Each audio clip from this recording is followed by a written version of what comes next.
Okay, I am back. Oh my gosh. I am just really excited to be doing these videos again, and I feel like with different TV shows and movies and such coming out, I just became very inspired to come back here and start giving my opinions as a therapist.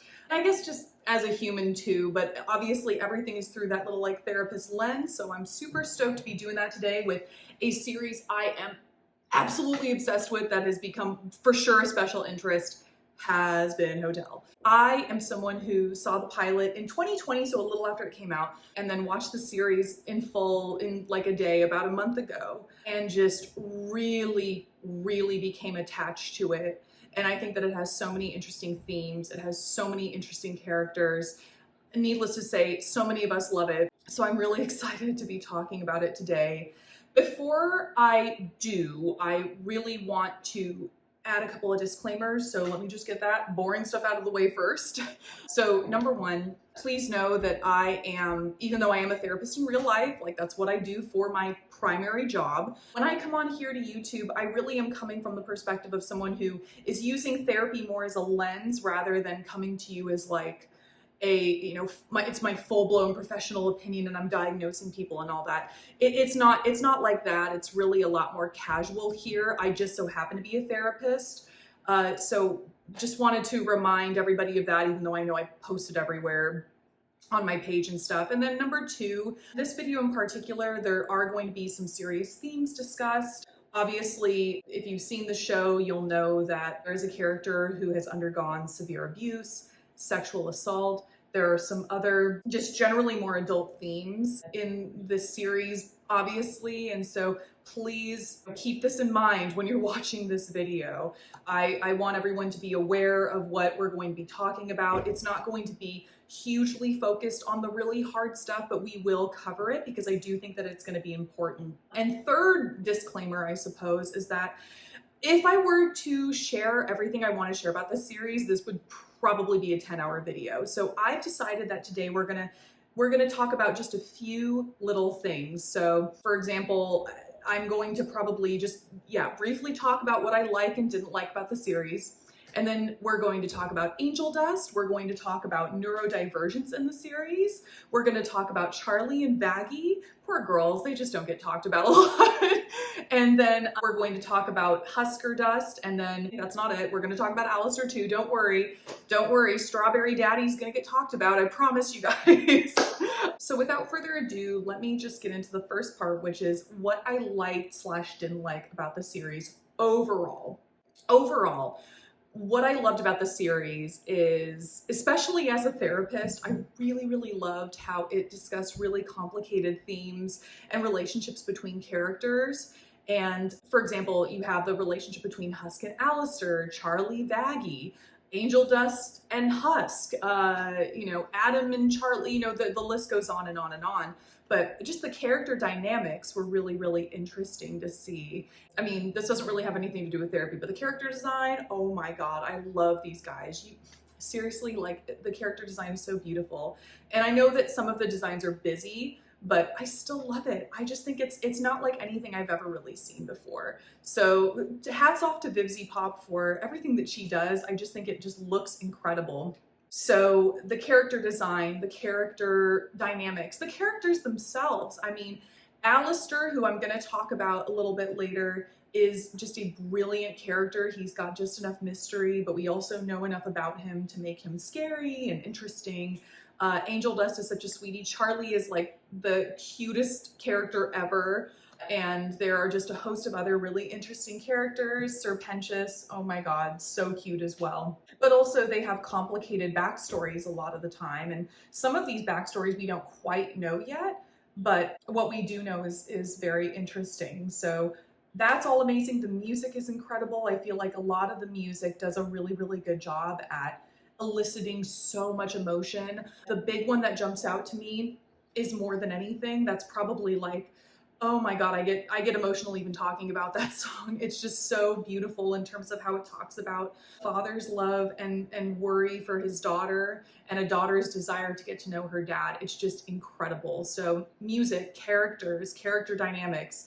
The lore in the story is very interesting too. So and I'll talk about this in a second, but even if it's not fully fleshed out all the time, it's really interesting. It grabs you and you want to know more. You want to keep coming in and learning more. So I love that. Things that I wasn't a huge fan of, again, I don't know. It's hard to say whether this has anything to do with me being a therapist. By the way, this is just me talking.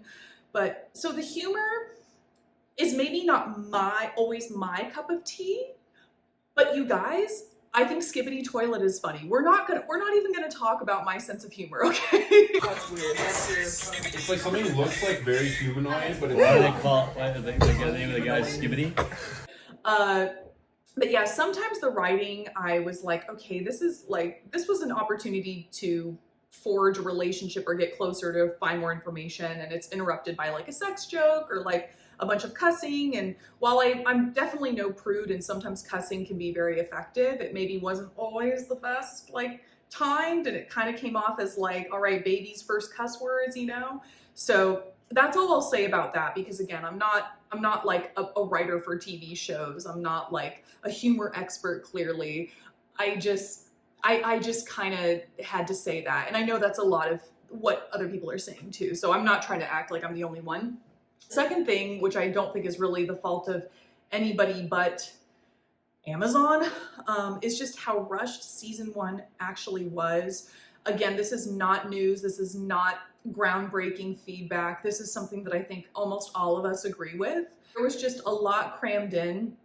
And I really wanted to see, honestly, I wanted to see characters messing around and just bullshitting. I wanted to see them like just hanging out and doing goofy stuff. Like when they were doing the trust fall things, I was like, I want to see low stakes, slice of life, borderline boring things that these characters are doing that teach me a little bit more about how they think and who they are. So, you know, that is something that I'm hoping that we're going to get with future seasons. I'm really hoping to see some more fleshing out in future seasons, because action is great, but honestly, I don't know. I want to know who you are. I want to know what motivates you. I want to know what gets you out of bed in the morning. I want to know what your vulnerabilities are, what your soft side is, what your fears are. And we just didn't get a ton of insight into that from the series alone. So that is kind of how I feel about the series overall. So now we get into some of the specific things that I wanted to talk about today. Again, I'm picking like 4 or 5 things, because if I picked everything, you guys, we would be here forever. We just would. Like we can't do that today, but we are going to at least do some things today, I promise. So let us start with our favorite strawberry pimp, Alastor. What now? You guys are gonna have to bear with me. This is a pro cringe space. So Alastor is somebody who I just think he is so well written, and I think that, you know, as a therapist, as someone who knows a little bit about psychology, you can just tell that he has had to put up some enormous walls. Like something happened to the dude in life, in death, all of the above. And he, for the most part, has formed a very solid wall between himself and other people. From what I know about the lore, he was raised in Louisiana. He is a Creole man, so he is a mixed race man growing up in the 20s and 30s during a time that, you know, I gotta say, not the best time to be in the United States at that time as a mixed race person. So he had to deal with that. And then my understanding, again, you know, from what we know, is that he eventually became a serial killer. We don't entirely know why he became a serial killer, but he did, and he also dabbled in a little bit of cannibalism for good measure, and then he was killed in a hunting accident because someone mistook him for a deer, which is why he takes on those kind of like Wendigo deer features in death as a demon. As far as how he got powerful, I have no idea. There's obviously a lot of theories going around about who he made a deal with once he got to hell. Maybe it's Lilith, maybe it's I don't know. Are people saying it's Zestial? I don't think anyone's saying it's Zestial. But either way, he is this person who has a lot of power and has just accumulated over the years shields to prevent his vulnerability from coming through. And so you see his vulnerability a couple of times when, for example, when he is with Husk and he is threatening Husk. Big talk for someone who's also on a leash. What did you say? Nothing. If you ever say that again, I will tear your soul apart and broadcast your screams for every other disrespectful wretch who dares to question me. Understood. Lovely. You also see it obviously in the final battle with Adam when he gets temporarily defeated, and he just has this look on his face when he is recovering from that, when he's in the radio tower, where you just know the dude has been scared shitless. He has basically had some of his foundation has been cracked. You know what I mean? Like, he has been proven to be not necessarily the strongest guy in the room, and so it shakes him to his core. One of the most fascinating things about Alastor is that he keeps a smile on his face the entire time, no matter what his mood is. And obviously from a visual standpoint, it's really interesting to see how much his eyes do the legwork of his emotional output. But again, this is another example of a wall that he puts up in order to prevent people from seeing that he does have weaknesses, that he does have vulnerabilities. I mean, again, I'm not necessarily going to go out of my way to diagnose the dude with any kind of personality disorder or any kind of psychological disorder, but he is giving a little bit of antisocial personality disorder, which is something that it's not a lot of people have, but it's something that basically is indicative of somebody who is not really wanting to necessarily do things for the greater good, in short. However, what's really interesting about his character as well is that he does at least appear to show some sense of fondness for some of the female characters in the show, such as Charlie, such as Nifty. Like, he just has a little bit of a soft spot. And even though he flat out says at some point in the series that he just likes to see things kind of go belly up and just enjoys the ride, I want to watch the scum of the world struggle to climb up the hill of betterment, only to repeatedly trip and tumble down to the fiery pit of failure. It is interesting to see those little bits of fondness that may come from the fact that in life, Alastor apparently had some kind of a positive relationship with his mother. So all in all, I'm just so fascinated and excited to see where we go with this character, where the show decides to take him. Is he going to end up being like total antisocial or narcissistic personality disorder type of guy where he's just really dork-sided? Is dork-sided. She said her whole house is... She is dork-sided too! Or is he going to have his own type of redemption where he realizes that he is allowed to be vulnerable in certain situations, that even though he had to build up those walls before for a number of reasons, even though he had to, again, resort to some Jeffrey Dahmer style tactics in the past, he doesn't have to do that now. So Alastor, just had to give a shout out to him. He is probably my favorite character. So that's why I wanted to talk about him. Okay, so the next person we're going to talk about is Angel Dust, and obviously this has been talked about a lot online, and I'm not necessarily going to say anything that is super groundbreaking in this part, but one thing I do want to talk about is how Angel Dust is the victim of abuse and sexual assault. This is something that we see very explicitly in the show. And one thing that I noticed about the show is that it was pretty explicit, obviously, in showing this, but it didn't go all the way to in a gratuitous extent, in my opinion. I and many others saw this as very effective storytelling. It was uncomfortable.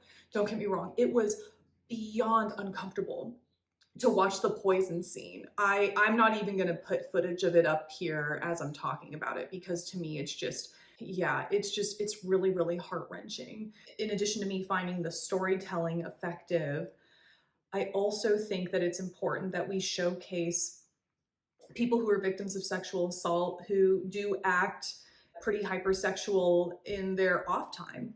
Angel works for Valentino as a porn star, and he has to do all this sexual stuff all the time, but in his off time, he's like hitting on Husk, he's hitting on Alastor, He's in the pilot hitting on that other guy in the car. Like, he is a very overtly sexual person, and that is a coping mechanism that he chooses.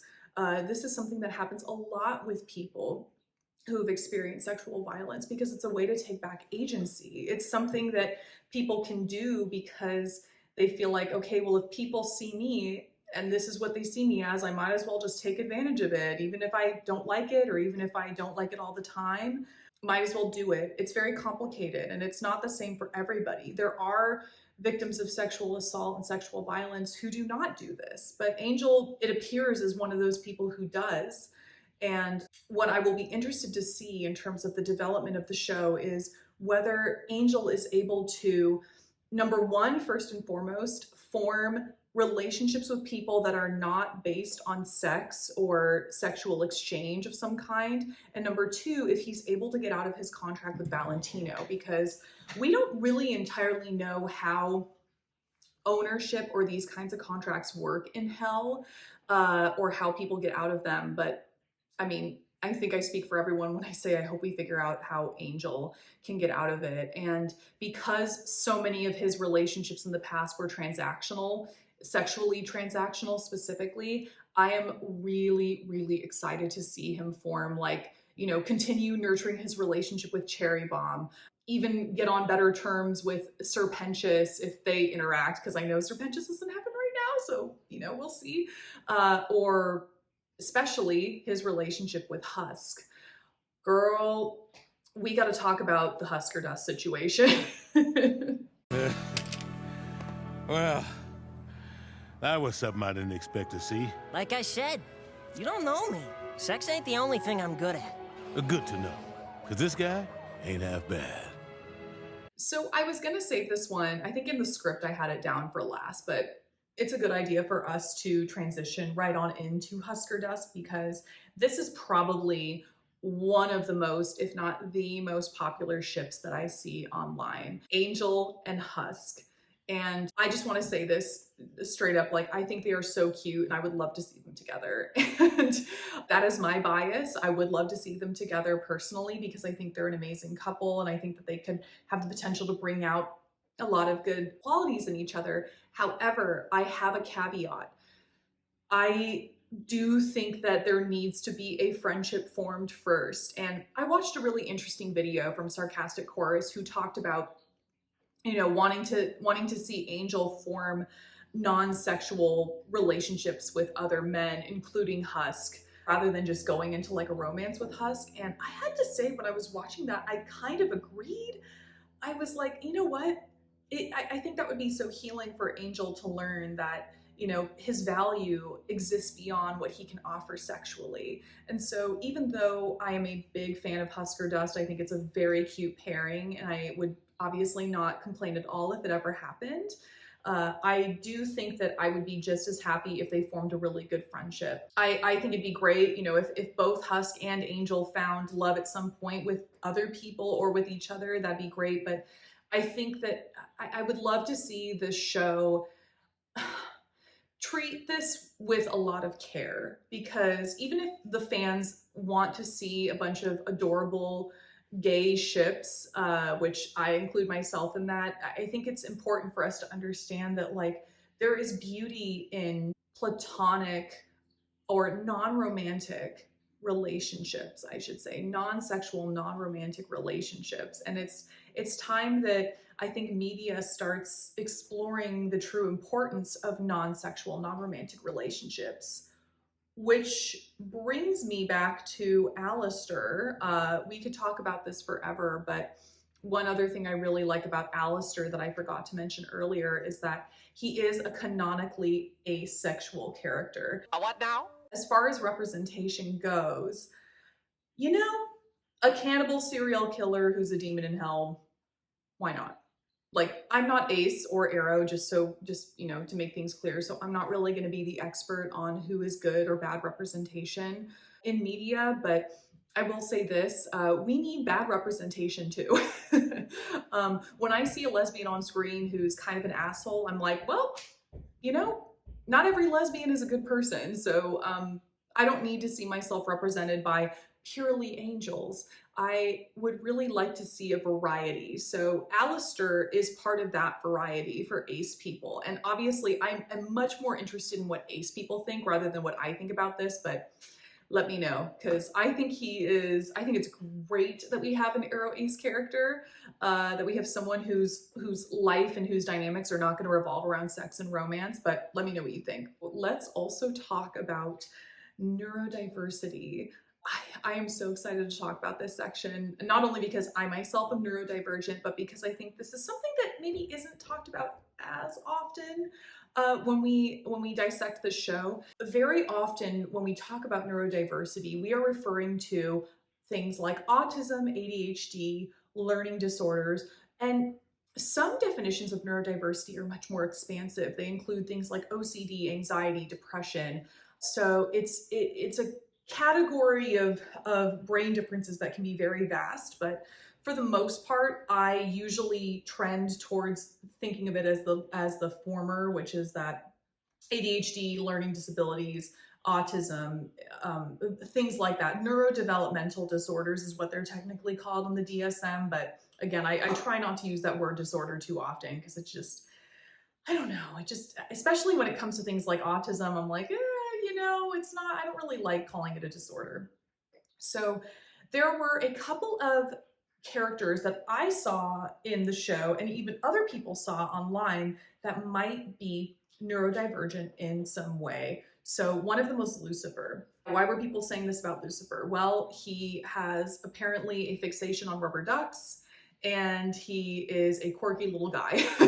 That's really all that has really been brought up. And again, I think it's important to notate that with regards to the neurodiverse characters, it's not that we have like a ton of information to go off of. And you know, again, I've said it once and I'll say it again, I'm not here to like hard and fast rubber stamp a diagnosis on anybody, but I do think that we see signs of certain things. Lucifer canonically struggles with depression. My daughter wants to see me.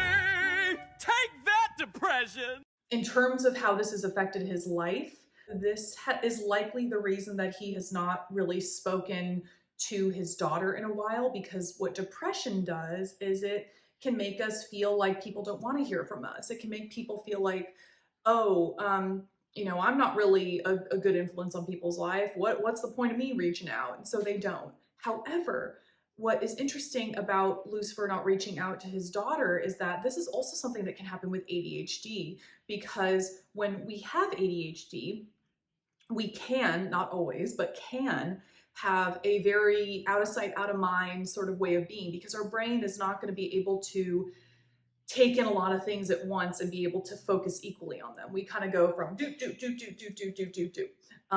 and we get hyper focused on things and we focus on that thing, and then we get distracted by another thing, we hyper focus on that thing. That is what commonly happens with a lot of people with ADHD, myself included. Again, I have ADHD, I have autism, so that's why I'm like speaking in we terms. And it could also be argued, I guess, that Lucifer has had hyperfixations on his rubber ducks, and that's why he's been able to create so many. Almost there. Now, presenting the magic-tastical, back-flipping rubber duck! Ha-ha! That spits fire! You know, I really don't know if, other than those two things, the not reaching out and the rubber ducks, I don't know if there's really much else to go off of. And again, being quirky or being funny is not necessarily a sign of neurodivergence. Not to say that neurodivergent people can't be hilarious, because they totally can be, but it's not necessarily enough to go off of if we're talking about like adequate neurodivergent representation. And of course, the truth is that unless that person is canonically confirmed to be autistic or ADHD or what have you, we honestly don't know. So yeah, we'll see about Lucifer. Another thing that I don't really see as many people talking about Sir Pentious. However, I do see that Sir Pentious struggles with something that autistic people struggle with, which is social cues and how to interact in a smooth way with others socially. Miss Bomb, I'd like to buy you a drink. Why? Didn't you say we're arch rivals?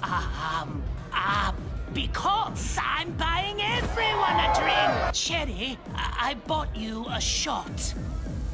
Because I bought everyone another shot. Hooray! Hey, wow.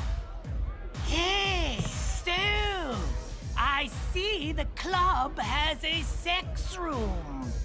So I was thinking maybe you'd want to, do a sex with me. However, really big caveat that I want to give with this one as well is that you don't have to have autism to be socially awkward. I hope that's clear. He doesn't really seem to be aware of how goofy he is. And again, that's not necessarily indicative that he's so autistic, oh my God, but because social difficulty is such a huge part of being autistic, that is something to consider. And I want to say too that social difficulty doesn't always have to be super blatant or super obvious right away. And so it is also possible that we see Pentious doing that in the bar scene when he's just trying to kind of understand, okay, like how do I act quote unquote normally, or how do I talk to Cherry Bomb, for example. He is not necessarily masking, but he's sort of absorbing, okay, how are other people acting? What should I do, etc. So again, we don't know if either of these two characters are neurodivergent, but what we do know is that they exhibit some traits of neurodivergence, and it'll be interesting to see how this unfolds in the future.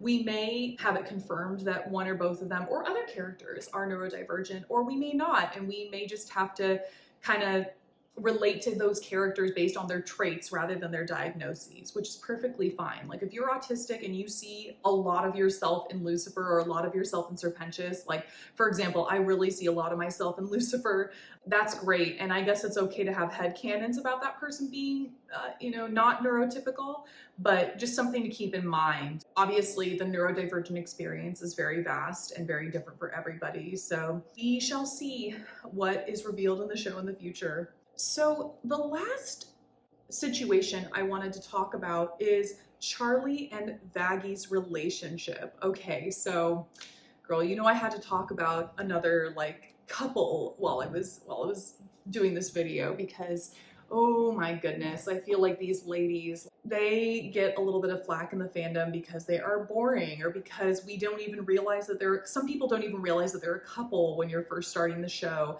And I have to say, as a fellow sapphic woman, I do agree. I do feel like their relationship did seem a little bit platonic, and also it really seemed like it was a relationship that was based largely on Vaggie caretaking for Charlie. And the thing is, we know Charlie's competent. We know she's self-motivated. We know that she has a wide variety of emotions that she displays, but it seems like the interactions with her and Vaggie were so Missy, let's get you to bed.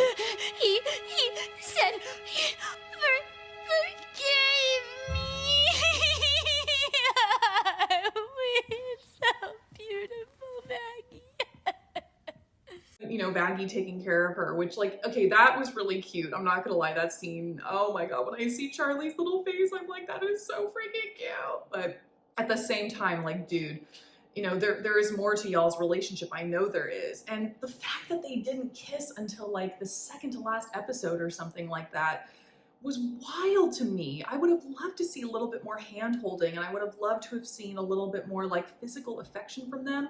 And again, I'm not saying that every couple has to be super into PDA. There are couples who are very solid who are not into PDA, but I don't know, maybe just a little bit would have been cool. Let me know what you think on that. I know everyone has different opinions on that. However, the other thing I wanted to talk about was the big reveal that happened with Vaggie being an angel and how she didn't tell Charlie that, and then Charlie found out, and then the span of one episode basically forgave her. Did you love this girl? Yes. Yes. Have you ever once doubted that she loves you in return? Well, then what's the problem? She took part in the very thing we've been working so hard to end. Wow. Isn't that silly hotel of yours all about redemption? Yes. Perhaps this girl was trying to redeem herself too. She knows better than anyone that I believe in second chances. Why not tell me? It can be difficult to admit to things you're not proud of, especially if those things hurt the ones you love. She fucked up, sure. She's flawed, but hey, who down here isn't? If there's anything I've learned, it's that words are cheap, but actions, they speak the truth. So, what have her actions said? That she believes in me and what we're doing. Right now, she's off learning how to protect everything we've worked for. Looks like you had a busy day. You too. Charlie, Hold that thought. I got you a souvenir from Cannibal Town. Oh, Charlie. The wings are new. They look nice. Come on, let's go home.